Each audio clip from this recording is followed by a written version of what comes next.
Ay, kay Boss Jimmy.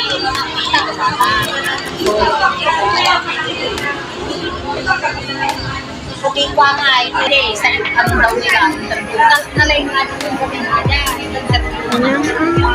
pamali-mali. Kain ko.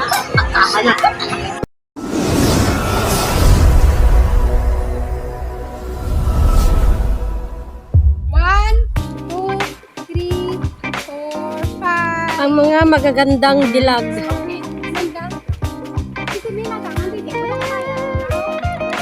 Kaya ng mga nakasabay ko, guys. Ay, Diyos ko, ang init. Ganito palang mag-adventure sa wetland. Ganito palang mag-adventure.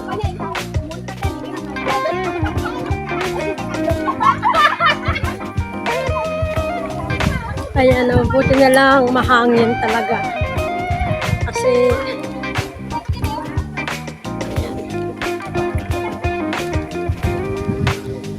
napasabak na itong bagong cellphone na bili ko.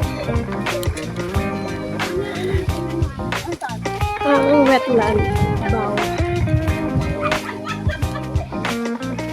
Ayun ang background ko. Ito na rin.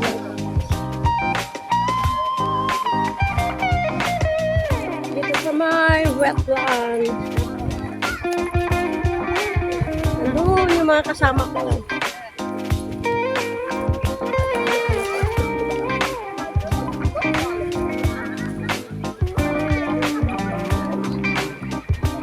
Kasi ang init, grabe. Ang luwag din ng nilakad namin. Maluwag pa to tayo. Maluwag pa daw. Pero nagpapahipahiya kami. Sobrang sinag ng araw. Hanggang sa likuran ko yung mga kasama. Mga likuran ko parang ito.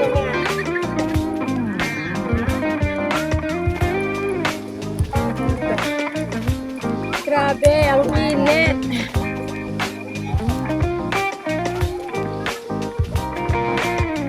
Yung dinaanan namin na tulay na gumagalaw-galaw. Ayan. Ang lawag din niya.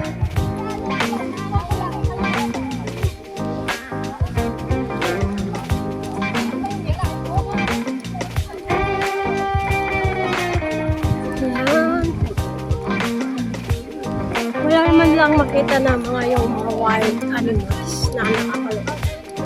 Mayroon, pero kunti lang. Yung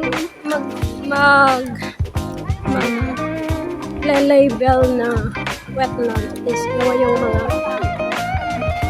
mga tubig, body of water na nakapaloob.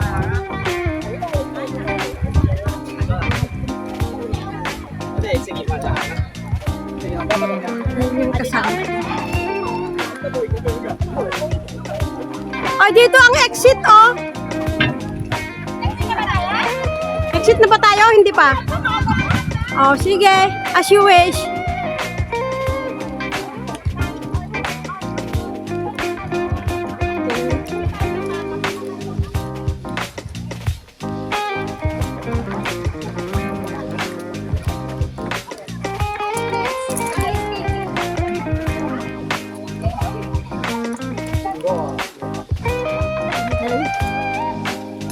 Ang statutory holiday October 1. Ano? Nakapasok ka na dyan sa ice skating? Hindi pa. Nung maliliit, hindi, nung maliliit pa yung mga alaga ko. Pero ngayon hindi na.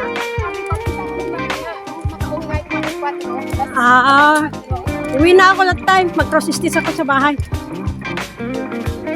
Kung hindi sana ako pumunta dito, maghapon akong nag-cross-stitch. Yung mga kasama ko. Kasabay ko sa bus hanggang sa pagkain, hanggang sa pag-scroll dito. Stroll dito sa may wetland. Pero ask me kung anong oras, guys. Almost 1 o'clock. Naglalakad-lakad kami. Ang init. Exit na kami. Kasi super init, guys.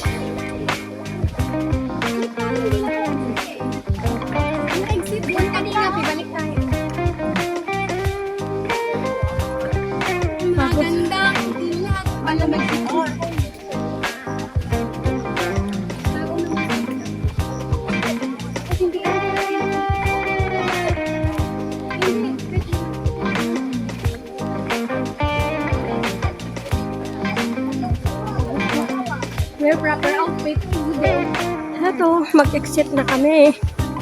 Balik na kami sa Admiralty. Bye-bye, wetlands!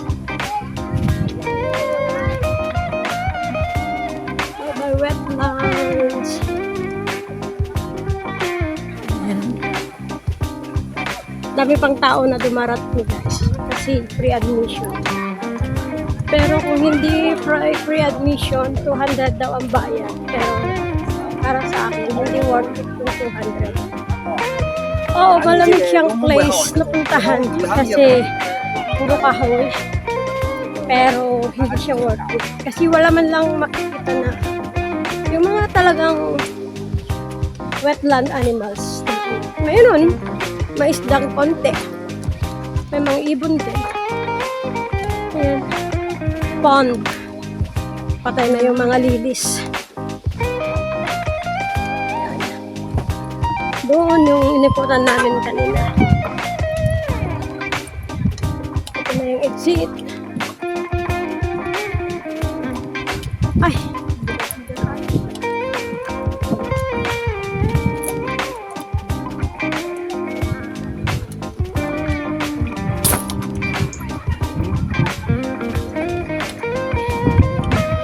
Sarap din ang hangin niya kahit paano.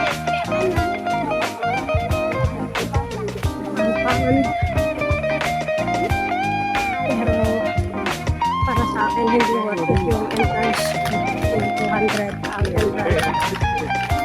Hindi nga lang nakita ko yung admission.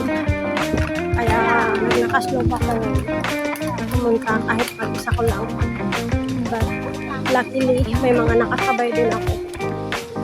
Sila yung nakasama ko sa adventure ko dito. So, exit na kami guys. Uwi na kami. Tambay na lang muna ako sa Admiralty bago ako uwi. Kasi gusto kong puntahan yung dead end doon sa papunta sa amin. May dead end kasi doon. Kaya mag-rest muna ako sa Admiralty. Na pupunta doon. Mag-adventure doon. Kasi sa 11, ang makakasama ko is yung kapats ko. So, ito ang tinatawag na wetland. Wetland.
just arrived at Admiralty. Now proceeding ako sa McDonald's. At ako'y kakain ng ice cream dahil sobrang init kanina sa wetland. After 1 hour travel na pagbalik dito sa siyudad ng Hong Kong. Kaya eto, nakatulog pa ako sa bus. Ako'y kakain ng ice cream. Ako'y gutom. Aga kasi namin nag-lunch kanina ng mga nakasama ko. Nakasabay ko sa bus. At sa pag-stroll sa wetland. Kaya ako'y kakain sa McDo. At mamaya ay doon ako sa Tamar Park magtambay.